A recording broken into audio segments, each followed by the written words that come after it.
Let's start with the Daily Telegraph. These are the big stories that Duncan and I were talking about right at the beginning of the programme. Now, you will be waking up this morning and realising it's jolly cold outside. Well, here's the bad news. 1 week's supply of gas left as cold bites. Britain's gas reserves have dwindled to a concerning low with just 1 week's supply. Freezing temperatures and low winds grip the country this weekend. The UK's storage sites are now only half full. This isn't just any commentator. This is the head of Centrica. This is the British gas owner. They are 26% lower than this time last year. Now, Centrica is trying to expand their rough undersea storage. They want to get some funding, some subsidies, to fund a £2 billion expansion. And, of course, it's really important that we have reserves so that when we are in positions like this where the wind doesn't blow, and I was saying this morning that actually 52% of our energy, and it's only 6:37, is coming from gas, 14% from interconnectors, just 12% coming from renewables, of course, no solar, just a tiny bit of wind, 23% from our ageing nuclear power stations.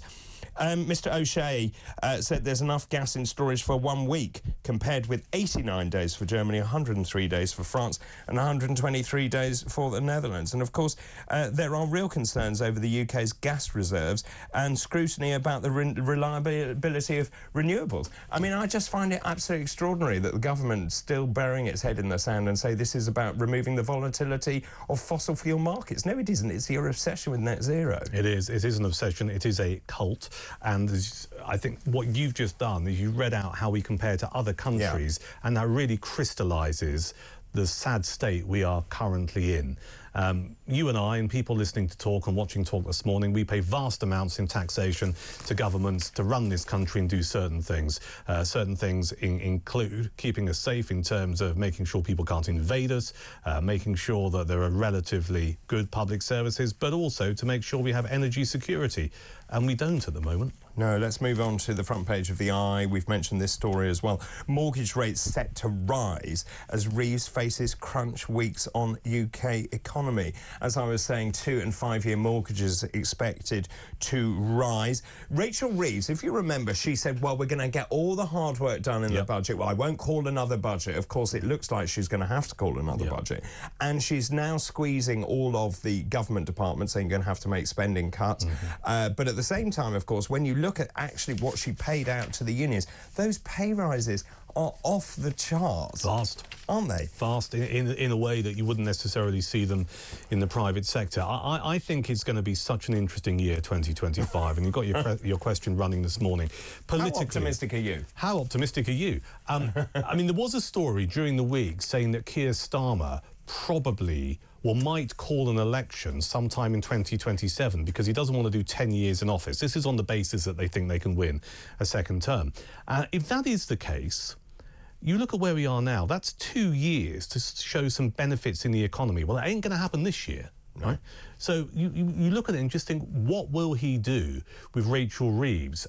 We've got an autumn statement due. There could be a spring budget, I suppose. But what has she got left to do? Because as we know, she's introduced the inheritance tax on family farms. We know about this. We know about the increase in employers' national insurance. We know about that. Where else can she get some cash from? And I'm more than happy to shake your hand right now and bet you a tenner, because obviously, you know, I'm a poor jobbing hack because I can't afford any more, that I think fuel duty will go up by the end of this year. I think she's going to look at that. I'm sure you're right. I was just looking at the 100 billion, public sector pay 38 billion, the NHS got another 25 billion, welfare another 1.3 billion, the MOD 2.9 billion, not enough, Ukraine 3 billion, and then the nations also got more money. Apparently, a former chancellor says the Reeves faced an impossible call on going ahead with the trade visit to China. Terrible look to go, agreed, but looks like panic to cancel. Exactly. I think you need to panic. Yeah, I actually do think you need to come back and calm the market. She certainly should have said something or written something for a newspaper before she hopped on the plane to China. At the moment, the optics, and it's a word we use quite often, are appalling. It looks like she's out of her depth and she's done a runner. Front page of the Daily Mail, we mentioned this as well. Now Labour plots delay to defence boost until the 2030s. Labour's pledge to increase defence spending could be delayed delayed until the 2030s, despite warnings it will put Britain's security at risk. An increasingly unstable world. I don't think we can wait that long. The Times, Rachel Reeves now defending China. The headline this morning, UK needs China. Britain, according to Rachel Reeves, has no choice at all but to engage with China to boost economic growth, she said. Markets forecast only one interest rate cut this year. Of course, she's now in Beijing. Traders also looking at the possibility of interest rate cuts and revising their estimates on what is going to happen. She has gone on the offensive, attacking the previous government's hostile attitude towards Beijing, saying it's in the UK's national interest to engage with a country that would be the largest driver of global growth. But as I said right at the beginning, Cameron and Osborne said that there is a golden opportunity with China. That has been revised due to security concerns. Rishi Sunak said that golden opportunity is now over. And now Rachel Reeves completely rewriting it. Don't they learn? No. And right. it's not within our national interest to do anything with a state that has been proven has spies and trying to influence Parliament, and indeed an alleged Chinese spy who was getting very close to Prince Andrew. That is not the sign of a state that wants to be our mate. No. Lots of messages coming in. I'll just read this one out. I'm just very nervous. I just read here about Reeves visiting China. This is David. Good morning, David. Reeves and China. The fact she's gone on this flagship visit with bankers but without the press should tell you everything you need to know about the results. This is to prop up the financial community, and I doubt whether anything good for our citizens will come of it. Once again, the banks will be protected on the back of the UK citizens. Loads of you getting in touch about Rachel Reeves visiting China. I'm very nervous about her. This is Jill. Good morning in Berkshire. I'm very nervous about Rachel Reeves going to China. It's all a bit too hush-hush for me. How many more billions is this trip going to end up costing the British taxpayer?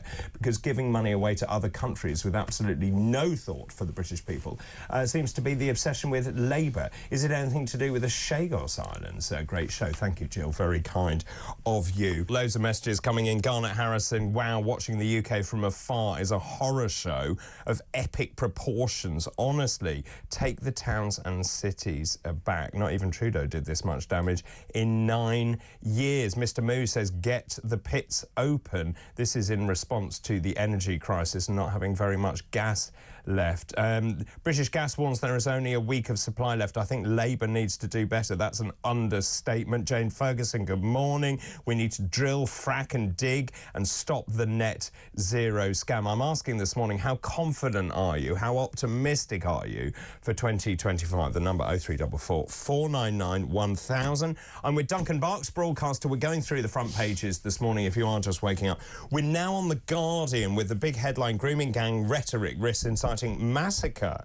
This is Wes Streeting. The use of inflammatory language over grooming gangs risks vilifying entire communities and could lead to atrocities such as the mosque massacre in New Zealand that killed more than 50 people. He said he has no difficulty or qualms in calling out sickening crimes of sexual abuse gangs, criticising well-meaning but fundamentally misguided and warped views of political correctness. At the same time, this is the key, I think, Duncan. There are people in my community who have either Pakistani heritage or look different who are now more fearful today than they were before. This is about him trying to protect his seat, isn't it? I mean, his majority is tiny, 528.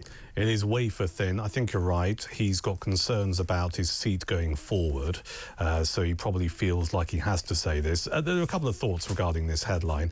First off, this idea by saying, well, this grooming gang rhetoric, it could incite violence against Muslims or mosques or whatever.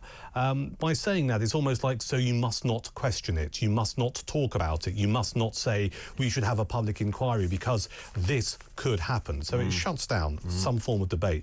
The other thing I thought was really interesting is we had this vote during the week for a national public inquiry. The Labour Party, Labour MPs, it was a 3-line whip. They had to vote against it. This was an amendment that the Tories brought to a bill, and Labour MPs will tell you had to vote against it. Keir Starmer abstained. Yes, he did. I think Wes Streeting abstained, so maybe someone can look it up. But certainly some cabinet members abstained from the vote. And you find yourself going, hang on a second, how does this actually work? And I think I know how it works. But here you are saying to all of your MPs, you must vote against this, but I'm going to abstain. At a very basic level, that is not a form of leadership, is it? No. It isn't. And when you look at this, and obviously the public appetite is to have a public inquiry into what is going on, I think you need to have daylight shone onto this. And I said this before, what did they know? When did they know it? And why don't we know what they knew? And I think that is the key to all of this. And this is Professor Jay's recommendation. Remember, there was a 7-year investigation into all of this from 2015 to 2022. 15 investigations into grooming gangs, abuse in schools, church settings. And it warned, and that report in 2022, 3 years ago, warned the government it must act urgently on a national epidemic of child sex abuse. And the thing to remember with Baroness Jay's investigation is since then has come to light that this is something that's been happening in countless other towns and cities, not just the ones that she was looking into. That's right. And from my perspective, that further backs up the view is we need a full public inquiry. And her report was there was no national inquiry. It was based in Oldham. Then, of course, you had Telford and Rotherham, and then Rochdale and Oxford, so on. Yeah. Let's move now to the front page of the Mirror. This is a really interesting story. I'm not at all surprised. My dementia shock. Former Premier League cult hero Dean Windass has dementia. He's just 55 years old. He wept in frustration during a memory test before being diagnosed. It's a big story for them. He's a dad of 2. He kept quiet about the diagnosis for a year, decided to go public to get help for others who are struggling. And, of course, this goes back to repeated head injuries, heading a ball. It's no surprise to me. Is it to you? No. I mean, I think as time goes on, we're realising, or we're seeing rather, that particularly in certain sports like football, like rugby as well, there is an impact on your health later in life. And I mean, you could say, well, it's kind of obvious, but now we're seeing the real life results of this, aren't we, over the period of time, and the possible link between sports that are very active, potentially classed as not dangerous sports, but sports that require a lot of exertion, and what it might do to your mental and physical health. And then it gets you into the whole area about, do you in the future need to say to footballers, well, no, you've got to stop heading the ball? I don't know, I'm not a sports expert, but certainly, I mean, it's a tragic story in the Mirror. And I mean, dementia is just such a cruel disease. I've got so many friends whose parents or grandparents have had it and passed away, and it is vicious because there's that slow decline. It's awful. It is awful. It robs you of everything, and of course, certainly at the beginning, you have insight into what is going on. And he talked about he couldn't remember any of the previous footballers in the 1966 World Cup and so on. So you know that you're losing your grasp on your faculties, and there's nothing you can do about it. But it's a warning, isn't it? The front page of the Sun this morning: sex tape Prem ace arrested on pitch. A Premier League footballer was arrested on his training pitch on suspicion of making a sex tape without consent. Apparently, shocked teammates looked on as the international star was led away at 11 o'clock in the morning for 6 hours of questioning. They decided not to take action. He could play this weekend. They say everyone was shocked. I'm sure they were. I'm sure they were. I mean, it's difficult to know what to say about this. Well, I think we have to tread carefully. We have to tread very carefully, and we will tread very carefully. I mean, there'll be people listening to Talk at the moment and watching will be thinking, I wonder who this is. And well, of course, everyone's thinking that. Searching social media to try and find out. Time will tell. Yeah, time will tell. He was arrested on suspicion of voyeurism, taken to a police station for 6 hours. 2 phones seized by cops examining them for footage and video recordings. I love this in the Star. Front page of the Star never fails to amuse. The secret to a happy life can today be revealed. Apparently, you should never put 100% into anything you do, which is something we can get 87% behind. According to them. I think that's brilliant. It gets us into that whole, it's the Spanish, isn't it, that manana. Yeah, you know, and I think it kind of rolls into that. I mean, if you want, I suppose, a better quality of life, you're not going to stress too much about things, why would you give 100% to stuff? Should we go home now? Well, yeah, but I think if it's worth doing, it's worth doing to the best of your ability. I don't know if I can read this at first thing in the morning, but I will unless I get told off. The secret to a happy life is to be half-arsed about everything, according to this. I'm just reading this. Folk would be better off if they only put 50% of their effort into everything they do. This is according to a lifestyle guru, Lena Norms. She actually wrote a self-help book, but couldn't be bothered to finish it. No, so instead of writing 18 18 chapters.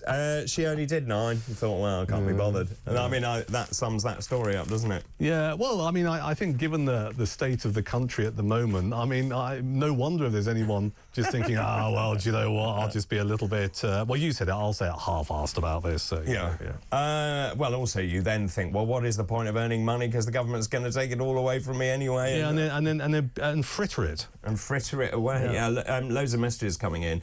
Jackie, good morning to you. I'm optimistic, David. Are you? Oh, I'm optimistic we may have a general election this year. This lot are as bad as in the 1970s, as you said, Duncan. I remember it well. You ain't seen nothing yet, as the song says. Keep championing free speech on our behalf. Jackie, that's very kind. Thank you.